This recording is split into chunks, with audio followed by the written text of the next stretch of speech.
Merry Christmas and Happy New Year sa inyong mga palangga ko. Ayan, at dahil nalalapit na naman ang bagong taon, naghahanap ka ba ng pang-partner o pang-side dish para sa inyo? Lechong baboy or di kaya lechong kawali or ang masarap at malutong na crispy pata ba naman mga palangga? Try nyo na ang recipe ito dahil swak na swak ito pang-partner sa inyong mamantikaing crispy pata. Ayan, napakasarap at talaga naman very healthy. Kaya ano pang inaantay mo?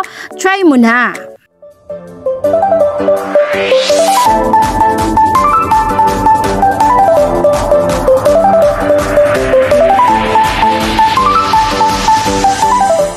Tara ulit sa mga palangga at mag-start na nga po tayo magbilot or magbalot ng ating shrimp vegetable spring roll. At saka ayan na nga po mga palangga, mayroon po tayong dyang rice paper. Yan.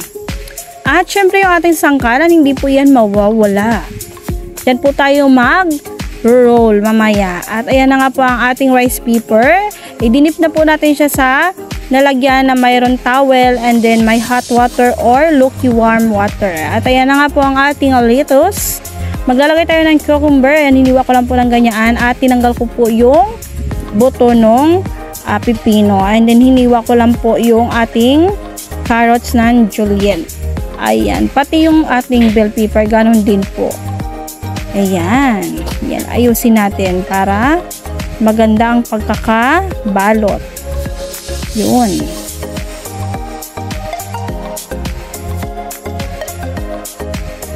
Ayan. At agad-agad nabilot na siya or na-roll na kaagad siya.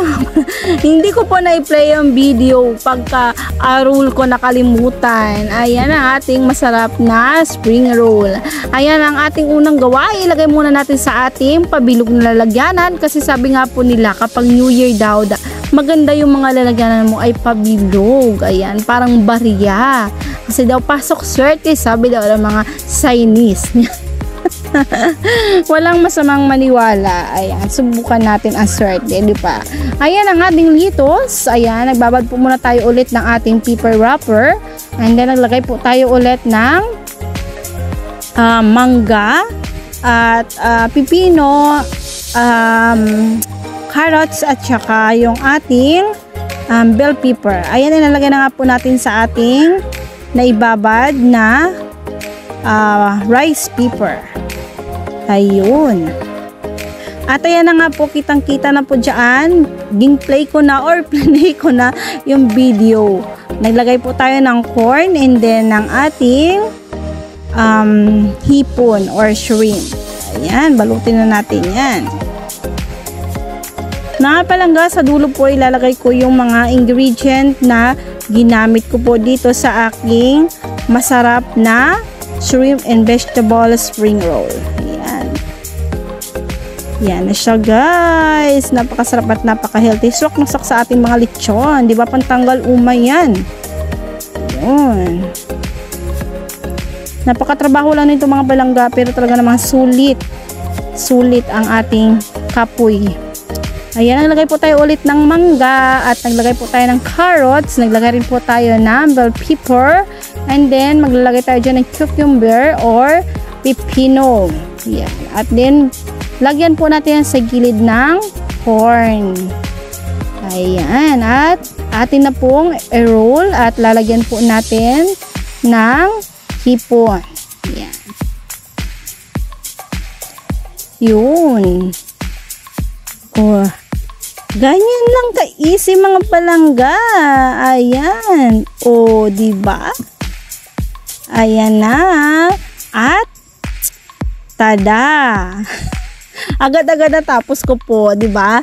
Hindi ikat ko na lang po kasi po napakahaba po at napakatagal pong gawin dahil marami po kong ginawang spring roll or shrimp and vegetable spring roll. Ayan. At gusto ko rin pong ipakita sa inyo kung paano ko po ginawa yung white sauce na ginamit ko po dyan. Pero yung iba po ang ginagamit nila ay peanut sauce. Ayan, yung madalas rin pong ginagamit or dip ng lumpiang sariwa. Pero yung sa akin po, ang ginamit ko po dyan ay white sauce na lang po. Yan. Masarap po yan sa peanut sauce. Masarap rin po siya sa white sauce.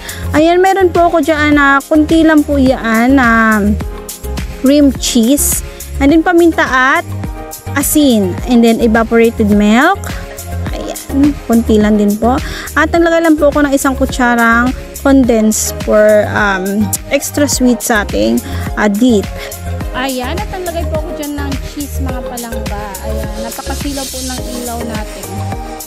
Hindi natin makita ng maayos yung ating hinahalo.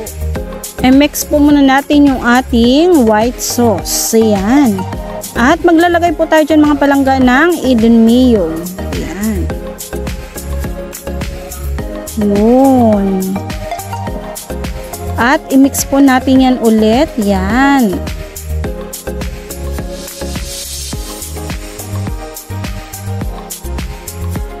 Ayan, natapos na nga po nating i-mix yung ating white sauce. Ayan na siya mga palangga. At swak na swak po yan sa ating masarap na spring roll. Ayan, ang ating shrimp and vegetable spring roll.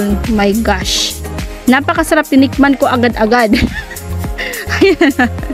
Diba? Patay gutom. Ayan. Sabor kayo guys. At swak na swak sa ating lechon or lechon kawali. Ayan na. Thank you so much po sa inyong panonood ng aking YouTube channel. Sana nagustuhan niyo po ang recipe natin for today's video.